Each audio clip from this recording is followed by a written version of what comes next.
নমস্কাৰ বন্ধুসকল, মই হিৰেন। আজি এই ভিডিঅ'ৰ উদ্দেশ্য হৈছে আপোনাৰ জন্ম লগ্ন তালিকাৰ দ্বিতীয় স্থানত থকা বৃহস্পতি গুৰুৱে আপোনাক কেনেধৰণৰ ফলাফল দিব আৰু যি তথ্যৰ দ্বাৰা আপুনি আপোনাৰ জীৱনত আগুৱাই যোৱাৰ ক্ষেত্ৰত যথেষ্ট সহায় কৰিব বুলি এই মানুহেৰে আপোনালোকলৈ এই ভিডিঅ'টো আগবঢ়াইছোঁ।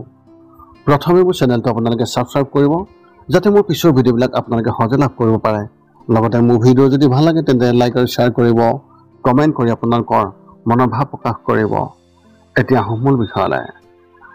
আজিৰ ভিডিঅ'ৰ উদ্দেশ্য হৈছে আপোনাৰ লগ্ন তালিকাৰ দ্বিতীয় স্থানত থকা বৃহস্পতি গুৰুৱে আপোনাক কেনেধৰণৰ ফলাফল দিব।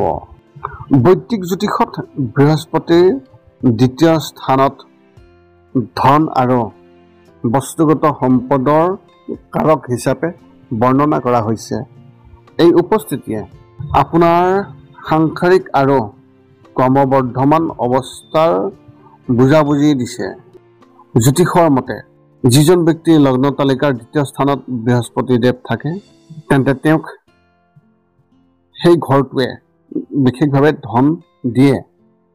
অৰ্থাৎ এই অনুভূতিৰ পৰাই ব্যক্তিজনৰ শাৰীৰিক সুখ আৰু সাংসাৰিক অৱস্থাৰ বিভিন্ন পৰ্যায়ৰ হিচাপ কৰা হয়। গুৰুক আমাৰ বাবে অতি শুভ বুলি গণ্য কৰা হৈছে। ই সেই ব্যক্তিসকলক কেৰিয়াৰ আৰু ধন সম্পত্তিৰ সৈতে জড়িত তথ্যৰ সূচক। ৰাশিফলত বৃহস্পতিৰ অনুকূল অৱস্থানৰ বাবে সেই ব্যক্তিজনে তেওঁৰ জীৱনৰ ধৰ্ম, দক্ষ, জ্ঞান আৰু সন্তানৰ সৈতে জড়িত সুখ লাভ কৰায়। যদি কোনো ব্যক্তিৰ লগ্ন তালিকাৰ দ্বিতীয় স্থানত বৃহস্পতি দেৱৰ অৱস্থান থাকে তেন্তে সেই ব্যক্তিজনৰ অৰ্থনৈতিক অৱস্থা খুবেই ভাল হয়। বৃহস্পতিৰ শুভ প্ৰভাৱৰ লগে লগে ব্যক্তিজনে ধন উপাৰ্জনৰ বহু উৎস বিচাৰি পায় আৰু গুৰুক ধনৰ কাৰক বুলি গণ্য কৰা হয়। গতিকে এনে ব্যক্তিয়ে নিজৰ জ্ঞানৰ বলত ধন সংগ্ৰহ বৃদ্ধি কৰে। এই ঘৰত বহি থকা গুৰুজনাৰ প্ৰভাৱত যদি ব্যক্তিজন এজন ব্ৰাহ্মণ হয় তেন্তে তেওঁ ৰীতি নীতি আৰু অন্যান্য ধৰ্মীয় কামৰ পৰাও ধন উপাৰ্জন কৰে। বৃহস্পতি গ্ৰহৰ দ্বিতীয় স্থানত উপস্থিত থকাৰ ফলত ইতিবাচক আৰু নেতিবাচক প্ৰভাৱৰ ওপৰত নিজৰ চিন্তা প্ৰকাশ কৰাৰ ক্ষেত্ৰত, ফলাফল আগবঢ়াৰ ক্ষেত্ৰত বৃহস্পতি গ্ৰহৰ বিশেষ অধিক জানিবলৈ আপুনি এই ভিডিঅ'টো শেষলৈ চাই থাকক। দ্বিতীয় স্থানত বৃহস্পতি গ্ৰহৰ ইতিবাচক প্ৰভাৱৰ যি তথ্য, সেই তথ্য আপুনি এতিয়া জানি লওক ক্ৰমান্বয়ে। বৃহস্পতিৰ উপস্থিতিৰ ফলত দ্বিতীয় স্থানত ধন আৰু ব্যক্তিগত সামগ্ৰীৰ ক্ষেত্ৰত সৌভাগ্যৱান হয়। আন কিছুমানে হয়তো তেওঁলোকক ঈৰ্ষা কৰিব পাৰে, যিহেতু তেওঁলোক ধন সম্পত্তি আৰু বিলাসিতাৰে সমৃদ্ধ। বাস্তৱবাদী আৰু কামুক সুখৰ প্ৰতি তেওঁলোকৰ আকাংক্ষাই হয়তো তেওঁলোকক নিজৰ ধন সম্পত্তি ৰাখিবলৈ বা সুদৃঢ় কৰিবলৈ কঠোৰ পৰিশ্ৰম কৰিবলৈ বাধ্য কৰিব পাৰে। তেওঁলোকৰ ইতিবাচক আত্মভাৱমূৰ্তি বা আত্মমূল্যবোধৰ আৱেগে তেওঁলোকৰ কৃতিত্ব অৰিহণা যোগাব পাৰে। যিহেতু বৃহস্পতি গ্ৰহই জীৱনৰ সকলো দিশত সম্প্ৰসাৰক প্ৰসাৰিত কৰে, গতিকে এই দেৱগুৰু বৃহস্পতিৰ অধীনত জন্মগ্ৰহণ কৰা ব্যক্তিসকলে ধন খৰচ কৰাৰ প্ৰৱণতা বেছি কৰিব পাৰে।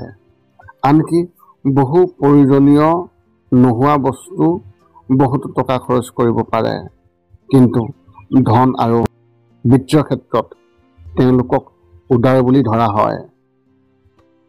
দ্বিতীয় স্থানত বৃহস্পতিৰ উপস্থিতিৰ ফলত সেই ব্যক্তিসকল অতি দানশীল, টকা পইচাৰ প্ৰতি বিশেষভাৱে আকৰ্ষিত হয়। এই প্ৰবাদত তেওঁলোকে বিশ্বাস কৰে। কেইবাটাও পৰিস্থিতিত এই ব্যক্তিসকলে কেৱল ধনী নহয় বহু ধনী হোৱা দেখা যায়। যিসকল আৰু অধিক ধনী তেওঁলোকে হয়তো দ্বিতীয় স্থানত থকা বৃহস্পতি গ্ৰহৰ লগত মিলি যাবলৈ বহুতো চেষ্টাও কৰে। এই ব্যক্তিসকল সমগ্ৰ স্বভাৱতে অভিজাত আনন্দৰ পোহৰ বিকিৰণ কৰে, যাৰ ফলত তেওঁলোক সকলো শ্ৰেণী আৰু জনসাধাৰণৰ মাজত অতি জনপ্ৰিয় হৈ পৰে আৰু তেওঁলোকৰ অভিজাত শ্ৰেণীৰ কোনো ধন সম্পত্তি আৰু ইয়াৰ লগত জড়িত বিষয়বোৰত সীমাবদ্ধ নহয়। তেওঁলোক স্বাভাৱিকভাৱে আশাবাদী, ইতিবাচক শক্তি আৰু উৎসাহৰ শব্দেৰে নিজকে ঘেৰি ধৰে।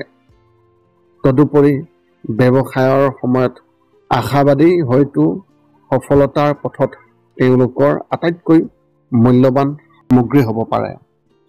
দ্বিতীয় স্থানত থকা বৃহস্পতি গুৰুৰ নেতিবাচক প্ৰভাৱৰ বিষয়ে জানি লওক। দ্বিতীয় স্থানত থকা বৃহস্পতিৰ উপস্থিতিয়ে তেওঁক আনন্দ আৰু সন্তুষ্টিৰ অনুভূতি দিয়ে। কিছুমান বিশেষ পৰিস্থিতিত এই ব্যক্তিসকলে পাৰ্থিৱ সুখ আৰু বিলাসিতাত অতিমাত্ৰা মগ্ন হ'ব পাৰে। বাস্তৱবাদী আৰাম আৰু বিলাসিতা উপভোগ কৰাৰ সময়ত তেওঁলোকে অতিমাত্ৰা ভোগ কৰিব পাৰে। একেদৰে দ্বিতীয় ঘৰত থকা বৃহস্পতিৰ উপস্থিতিৰ ফলত সেই ব্যক্তিসকলে মিঠাই আৰু সুস্বাদু খাদ্যৰ অতিমাত্ৰা ভোজন কৰাৰ ক্ষেত্ৰত সাৱধান হ'ব লাগে, কিয়নো ইয়াৰ ফলত ওজন বৃদ্ধি আৰু স্বাস্থ্যজনিত সমস্যাৰ সৃষ্টি হ'ব পাৰে। যদি তেওঁলোকে নিজৰ ভোক নিয়ন্ত্ৰণ কৰিব পাৰে তেন্তে তেওঁলোকে বৃহস্পতি গুৰুক সীমিত কৰি নিজৰ সৌভাগ্য বৃদ্ধি কৰিবলৈ সক্ষম হ'ব পাৰে। এই পৰামৰ্শ কেৱল প্ৰতীকী নহয়, যিহেতু দ্বিতীয় স্থানত বৃহস্পতিৰ উপস্থিতিয়ে সেই ব্যক্তিসকলক ডায়েবেটিছৰ দৰে শ্ৰেণীৰ লগত জড়িত ৰোগসমূহ নিয়ন্ত্ৰণ কৰাত সহায় কৰিব পাৰে। যদি আপোনাৰ দ্বিতীয় স্থানত থকা বৃহস্পতি গুৰুৰ নেতিবাচক দিশৰ পৰা সকাহ পাব বিচাৰে তেন্তে আপুনি ৰিমেডি ল'ব পাৰে। দ্বিতীয় স্থানত বৃহস্পতিৰ নেতিবাচক প্ৰভাৱৰ পৰা মুক্তি পাবলৈ আপোনালোকে আপোনালোকৰ সৰ্বোত্তম প্ৰতিকাৰ লাভ কৰিব পাৰিব। দ্বিতীয় স্থানত বৃহস্পতি গুৰুৰ যি উপসংহাৰ, সেই উপসংহাৰৰ বিষয়ে জানি লওক। দ্বিতীয় স্থানত থকা বৃহস্পতিয়ে সেই ব্যক্তিসকলক বহু সমৃদ্ধি আৰু প্ৰচুৰতা প্ৰদান কৰে আৰু সেই ব্যক্তিসকল সকলো সময়তে আনন্দ উপভোগ কৰাই নহয়, ভাল পাব আৰু শলাগ ল'ব। তথাপিও এই সুবিধাসমূহৰ ওপৰত নিৰ্ভৰ কৰি সেই ব্যক্তিসকলেই বিকাশ কৰা উচিত নহয়। সাংসাৰিক আনন্দত অতিমাত্ৰা ভোগ কৰাৰ লগতে অস্বাস্থ্যকৰ আহাৰ গ্ৰহণ কৰাৰ পৰা বিৰত থাকিব লাগিব। এই আছিল আপোনাৰ লগ্ন তালিকাৰ দ্বিতীয় স্থানত থকা বৃহস্পতি গুৰুৰ ফলত কেনেধৰণৰ ফলাফল লাভ কৰিব। আৰু যদি মোৰ ভিডিঅ'টো ভাল লাগিল তেন্তে চেনেলটো ছাবস্ক্ৰাইব কৰি থ'ব, যাতে আমি পুনৰ অন্য এটা ভিডিঅ'ত আপোনাৰ লগত সম্পৰ্ক স্থাপন কৰিব পাৰোঁ। পুনৰ লগ পাম অন্য এটা ভিডিঅ'ত। আজিলৈ ধন্যবাদ।